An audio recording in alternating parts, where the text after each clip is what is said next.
gore hundinuu beelee biyyaa bee innis beelee biyyaa bee beelaan maali beelaa ajaa'ina nama arabsu araba xolok fuudhanii asli kaleessa arabaan asila koomantii jalatti samboot ani immoo waa tokko dubbanne yaa sagalee ta'ee jira rabbii rakkoo keessan hundaa rabbii isinii waliin haa jiraatu samboot arabsan samboot innis firraa arabsii natti fakkaata ganama kan beekutti aslan maaki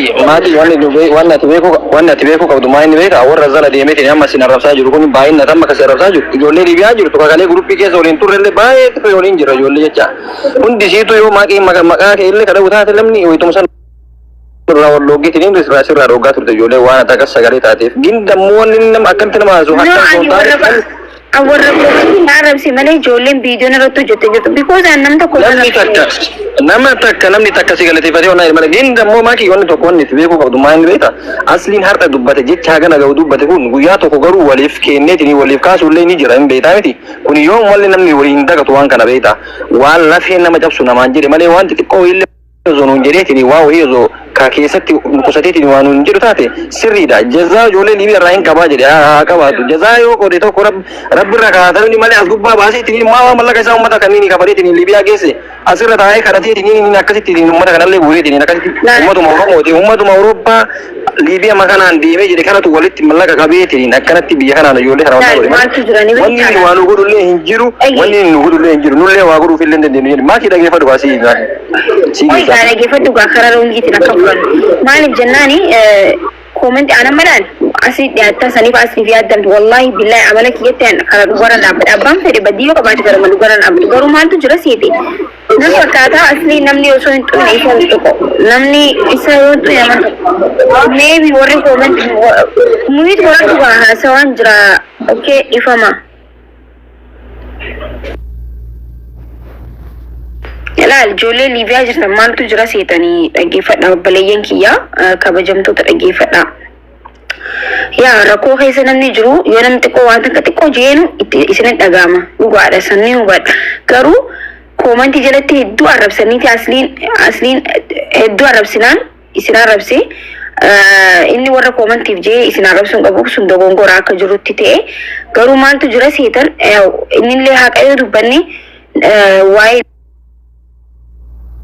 Libiyaa kanatti namoota hedduudhaaf qarqaarsa guuree jira. Kana jechuun immoo nuti gizee waan tokko goonu isa maallaqa uummataa guuree wayii isa guuree miti namni guyyaa takkallee sa'a takkallee sa'a isa irraa sa'a takkallee fudhatee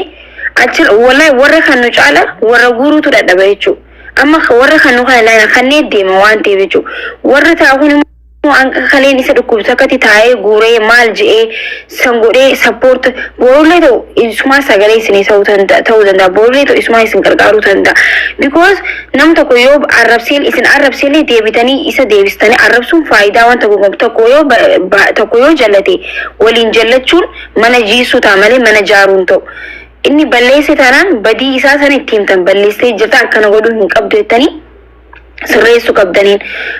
yoo akkana kute akkana yoo kadeemu taate isinis rakkoo keessa buutan innis rakkoo keessa bu'a maaliif jennaan isinis ilmaan oromooti innis ilmaan oromooti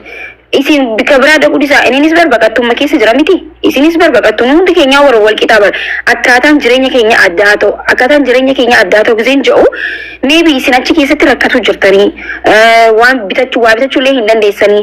isin qabanii isin hidhanii maallaqa isin gaafatanii nuti immoo kana nu godhaa hin jiran kanumaatu adda nu godhe malee biyyi namaa biyya namaati saniifuu isin gabbaatanii yoo mana banattanii arrabsitan ta'e innis mana banatee yoo isin arrabsu ta'e asbiratti wanti nuti silaa sagalee isinii ta'an jidduu tanatti fashalooyte jechuun makaleessaan sagalee ta'een ture inni duwit godhee jiru amma siifamu erga gaafate booda arrabsuun illee sun sirriin turre si galee amata kiyyatti jechuudha. Maakii wanni jiru tokko ijoolleen kalee deeggadda waggaa takka dura dawriteetiin Awurooppaa jirtu tunniin hundi siitu hiriyoota keenya warra nu biraatiin deemneetiin geessineetiin biyya san dhaqe. Warra nu biraa deeman jecha maakii guyyarraa guyyatti ijoollee yoo xiqqaate ima ceeti namni hundinuu ima caa kuun akkuma qabamutti birrii ofii kafateetu waan baha namni nama kadhatee miidiyaa kana gubbaarratti mallaqa 5,000 guuraa jedheetiin miidiyaadhaan mana hidhaa keessaa bahuun jiru tokkoffaa namni bahaara tokko yoo ka yaabbatu taate maakii wanni namni beeku qabu birrii kuma dhibba shantama kafalle hidhaa keessaa gabbaan lammaffaa bahaara deebi'uuf meeqa kafala beektaa birrii kuma dhibba saddeet kafalleetiin bahaara kana yaabbata kamarraa lama sadii yaabbateetiin Liibiyaa kana keessa jiru jira inni tokkichi wayita nama miliyeena yoo xiqqaate nama kuma tokko wal kuma lama Oromoo Liibiyaa keessa jirtu inni tokkichi kun maqaa hagana gahu kana nurra kaaheetiin maqaa akkana nu godhe osoo nu qofa hin taanetti ijoollee UK jirtu ijoollee Jarman jirtu ijoollee Neezerlaand jirtu hundi isiitu inni ilaalata jechuun maki sii garaa miti hundi namaatu baara kana gubbaa pileenii wayitii namni irra tarellee hin jiru akkuma nu hitti markaba keenya waan tokko si gaafadhu jecha asiin isin jee caalaanidha asli waan ilma Oromoo ta'eef nama keessan ta'eef itti aartan jecha inni isin caale isin godhe caala warri achitti isin waa godhu jirutu irra caala jechuudha ka inni isin godhe caala ka isin achitti tumamu jirtan maalle gaafatamu jirtan rakkatu jirtan tujua caala kanaafuu ammoo wanti nuti irratti ilaalchuu qabnu nuti nama keenya qofa yoo ta'e irratti duuduu osoo hin ta'in sam kamtu caalaadha amma rakkoo kamtu caala rakkoo asliin waan asliin isin jeemo waan achitti haa jirtan kaa achitti haa jirtan kanaafuu nuti amma isaa kanatti maa irratti xiyyeeffatuu qabna rakkoo achi jirtu san akkamitti rakkoon sun akka nurraa dhaabbatu qabdu wanti achi taa'u jiru akkamitti nurraa dhaabbatu qabnutti irratti dalaguu qabna yoo nama isinis asli as arrabsitan yoo inni isin arrabse jidduu kanatti isintu miidhamaadha bar isaa miti miidhamaan isintu miidhamaa maaliif jennaan ajandaan keessanii isin dhaabbata jechuudha ajanduma nama lamaa ta'a jechuudha haachi asii walitti darbatu kanaafuu amma xiyyeeffannaan maali kan nama keenya wanti kuni hin sirraawa jechuudha maaliif jennaan kun maaliif akkas gootee kun sirrii miti jennee itti himnutus hin sirraawa kanaafuu an amma akka yaada kiyyatti an isaafis gama isaatis gama keessanis hin jiru an haqarran dhaabbadha an haqni kiyya maali rakkoo keessaa akka isin baatanidha wanti isin godha ta'uu jirtan akka isin irraa dhaabbatuun barbaada waan ta'eef kana godhuudhaaf immoo isin sagalee ta'uu qabdan namni biraas sagalee akka isiniif ta'u godhuu qabda yoo isin gabaatanii nama arrabsitan ta'e namni dubamee akkamii sagalee taa'amee natti himme. Maaki waan isin jiru maaltu jira beektaa? Wanni nu aslii biraan hagas geenneef dammoo wanni nu hagas isin biraan geenneef haga tokko namni asirratti isin beekaa waan beekamte kanneen xiqqoo ishii sagalee nuuf haa taatanii uummanni keenya maaliif dammaquu dhabe maaliif keenya walirratti duuluu malee warra raksuu malee gabbaheetiin nama ofii bira dhaabachuu dhabe karraa akka ka'e isin biraan geenne nuti siigalee ijoolleen Eertiraa Awurooppaa kan jiruu fi kan biyya keessa jiru hiriira bahee akka jiru buqqa'ee siigalaa miti buqqa'ee ummata ofii bira dhaabata kennan waytanu har'a obboleessanuu qabnu iyyuu isa jennee namni subbaa miidiyaa kanarratti qabnu si isa jennee mubaarak jenneetiin maqaa dhooyineetiin as jala teenneetiin isin hordofu isin ilaalle isinirraa gamman gochi isin dalaydaniin keerii isin dalaydaniin isinirraa gammanne waan namduu keessatti bakka guddaa malee bakka xixiqqoo keessatti akka isin hin mul'anne osoo isin beeynu isa biraan gahanne malee dubbii tananu nama biraan gahannu dhabneetii miti feemasiin baay'ee majjira ka biyya keessa illee jiru jecha sii galaa miti maaki garuu ilmi namaa hin dogongora haa dogongoruyyuu namni hagana gahu namni hayyuu jedhee namni isa eegu nama beekaa jedhee namni isa eegu yoo karattu miskiina bira dhaabattu yoo masgiida ijaaru malee har'a wayita hagana nuun jiru xiqqoo baay'isee tokko ijoollee hunda ilma namaattuu dhagahame hundaafuu keeyriinaaf malee nuti warri Liibiyaa keessa jiru ammallee wanni nu cinqabnullee wanni nu dararamaa jirullee isa kallee hin jiru maal yoo jettetti mallaqa kee qabattee nagaan akka gaarii gabbaatee bitattee waan barbaachisatu nagaan deemteetiin ofirraa galta ka barbaade qabu kuun ka dalagaa keessa jiru jira wanni nu rakkanne takka jiru akkasuma sagalee kuun immoo dararamaan guddoon tunurra haa dhaabattu jedhaa sagalee malu ta'a jenneetiin hin dubbanne malee wanni nu miidhamaa jirullee takka hin jiru kanu jira dhaabatullee yoo nu miliyoona tokko gaafannu maatii kenna kanu lafa ittisan duukaa malee ay gubbarratti baanee kana ta'an jiru haa ta'u kana keessa miidhama jira sagalee nu ta'a jennee ni beekte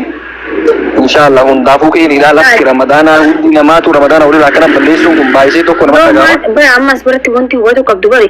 jecha inni jechoota inni jee miti amma barjee bar miti aan amma gaanii doonno waan hin beeku amma si yaa'ii jaaladhu waan yaa'ii jedhamu jaaladhu ana mala kiyyatti jee wanti ni jee garuu wanti ni jee sun lafaa kee jee akkuma lafaa kee isin arrabsee miti barreesse koomantii yaa xuluk godhanii arrabsanii jechuudha warri koomantii xuluk ati nuun taatu sagalee akkas haadha kee akkas ta'e akkas haa yaa'u haati isaatiin leengadda amrii jalaa taate akkas ta'e jennaan miira kee seeneen ilmi namaa gaafa aaree asni gaafa aare waan dubbatu hin beeku kee dubbate dongora ayee rakkoon jiru dhiifamas gaafate lammada eebda dhiifama gaafate wotus arrabsan sun jawun qabu akkas jawun qabudha ayee sun sirriidha garuu amma isaa kanatti maaltu dursaa waan jedhamutu maaltu dursaa rakkoo isin keessa jirtantu dursa miti rakkoo nu keessa jirrutu dursaa beekta saniifuu duuba mana barattanii isa arrabsuun furmaata maaliif fidame qaxalatti amma nu asii illee yoo isaan rabsini yoo ramadaanaa fi furra balleessini malee yoo wanta akkan wanni nu fayyadullee hin jiru wanni nu miidhullee hin jiru yoo arrabsini illee jecha sii galee yaa bakka inni amma wallahi waanuma aarifa akkas jeemanii asli jechuun nama khalees deengaddas ta'u uummata saba kanas qarqaaru turedha dhugaa yoo dubbanne jechuun nama ijoollee Liibiyaa jirtu meeqa maallaqa miiliyoona meeqa guure TikTok kanarra taa'ee jechuu kiseen akkana jedhamu maallaqa kiishee isaatii miti nama jajjaane arrabsu jiran kiishee warri kan nama dhibu warri kan nama kanneen deema barka taa'ee guuru garuu hojii isaa godhatee taa'ee osoo nam tokko waan takka godhiniif taa'ee guuruu maal godhu sunu akka nama tokkotti waan guddaadha isinii galee garuu arrabsuun qabu jechuu jettan kanatti arrabsi namni isa arrabsinaan arrabsee kanaafuu amma maaltu dursaa mana banatanii isa arrabsuu innis achi deebisuu osoo hin ta'in amma kun sagalee hedduu namni ta'uu jira beekanii namni biraatillee isinii ta'uu jira ijoolleen lammummaa biraatillee ijoollee Eertiraatillee sagalee ta'uu jirti kanumarratti fookas osoo goone bareedaadha jee yaadaan akka biyyatti. Garriidha hundi nayyuu ijoollee Liibiyaa jirtullee hundi namaatu irraa wal dhooganii irraa wal dhooginaa dammoo wallahi dhiifamaa miti kun dhiifama sirnaan gaafachuu qabaasi wallahi ijoolleen beeki ijoolleen liibee kan ittiin himnaan kana rakkoon takka hin jiru ijoolleen Liibiyaa jirtu nama yaadaan guddaa siigalee nama barataa sii galaa miti maaki waan tokko wanni nu hubachuu qabnu akkana lafa eekin Liibiyaa jedheetiin namni Liibiyaa gara Liibiyaa kana bahu wayim Suudii yoo hin taane wayim Yamanii gara deemaniitiin birrii 10,000 qabataniitiin baan taane namni miliyoona 2 miliyoona 3 baasee mana haadha abbaa gurgureetiin biyya kana keessa taa'u jira malee jaalatee biyya kana keessa taa'utti hin jiru waan kana isinillee itti irratti hirmaadhaa sagalee nuuf ta'a isa sanillee gorsaan namni koomantiin lafa keetiin nama marsu koomantiif jedheetiin nama kana nama arrabsu isa sanillee maaki ittiin gorsiinis hin jedha kanuma sitti dhaamachuu sitti ol seene maaki kiyya kana toomii si jaalannaa si kabanya hundaafuu ulfaadhuu siin jedha.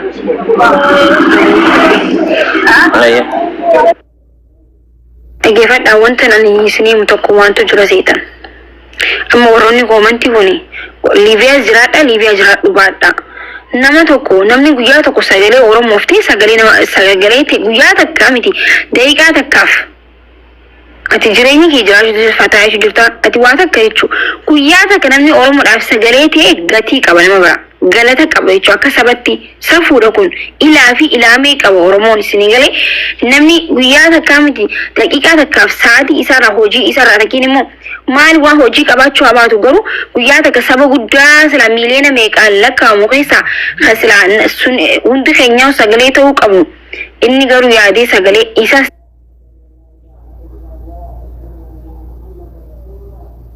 ini atis tadi itti sagalee Oromoodhaaf gistak saba keetiif sagalee ta'uu jechuun waan guddaa namni sabaaf sagalee ta'e immoo arrabsamuu hin qabu bar sheemii dhabar kun amma koomantii jala deemtee nama arrabsitan namni tokko fedhinnaa nama tokkoof sagalee hin ta'uu yoo jeellee itti dhiisuu qabda mirga qaba Baan fedhi sagalee hin ta'uu jennaan hayyee thank you waa ilaa raawwatiif galatoome arra ta'uu baattus kaleessa taatee jirta ittani bira dabaru an akkasittiin hubadhaan akka mataa kiyyatti jechuudha hin ta'uu jennaan hayyee ka ta'u hedduu jira maybe namni biraan ta'uu danda'a sun ta'uu danda'a namni tokko hin ta'uu taanaan wanti irratu hin jiru nama biraatu sagalee taammas okay qabsaan kufu qabsoon itti fufaa jedhama qabsaan kufu qabsoon itti fufu because qabsaan tokko yoo du'e qabsoon Oromoo achi dhaabbatti miti qabsaa fi leenca biraatu dhufa jechuudha leenci biraa gaafa deeme kanaafuu isa malee hin ta'u jettanii yoo kanamatti duultanii arrabsitanii deebisee isin arrabsu ta'e badiis isas badii gootanii deebistanii akkas bireedaa miti bakka wal arrabsu yoo hafe yoo hin ta'u jee achuma yoo dhaabbatti waan akkas yaadni koo jechuudha kana baratu qabu Oromoon dirqiidhaan immoo kan ija nama dhibanii waan tokko godhiin bareedaa miti maaliif feemasoota hedduu jira TikTok kanarratti illee warra guyyaa takka saba isaaniif sagalee ta'uu osoo hin ta'in uffata Oromootiin feemasaa wallee Oromootiin feemasaa waa'ee sabummaa Oromoo keessaa moo harka kan qabne meeqaa jira jechuudha maqaayamuun barbaachisu. Guyyaa tokkollee Oromoof dubbachuun nama hiisisti, nama tumsiisti, nama buusisti jedhanii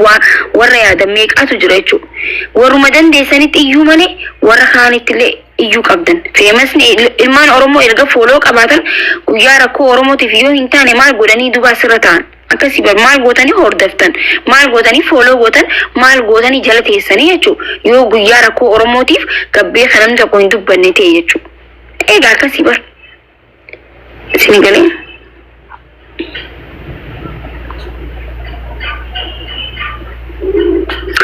Kanaafuu amma annam tokkoof lolaan jiru saniifis sunis badiin qabu mitaanii sani kabadii qabaates kabadii dhiise sannan galchu garuu wanti tokko yoo balleessuun qabuudha. Aadaa Oromoo keessatti illee akka namummaatti illee amma fakkeenya dhiiraa fi dubartiin anaa fi amma fakkeenyaaf jechuudha dhiiraa fi dubartii tokko mana kee tokko keessa jiraatan. Dubartiin yoo akkana deemte anis akkana yoo deemte yoo bultii keessa jiraatte namni sun warra bultii keessa jiraatan dhiiraa fi dubartiin mana keessa kan jiraatu irra guddaan jaarsaaf jaartiidhaami. Jaartiin tante yoo haati akkas deemte atis haati akkas yoo deemte mana ajjeefama jechuudha. Yoo isiin akkas taate moo isii tana akkas taate tana asiin fiddee akka qajeelchitee kun akkasii miti kun akkanaa itti yoo gorsitee taate mana kan kee diigamu sanirraa akka hin diigamne goote jechuudha. Yoo isiinis akkasii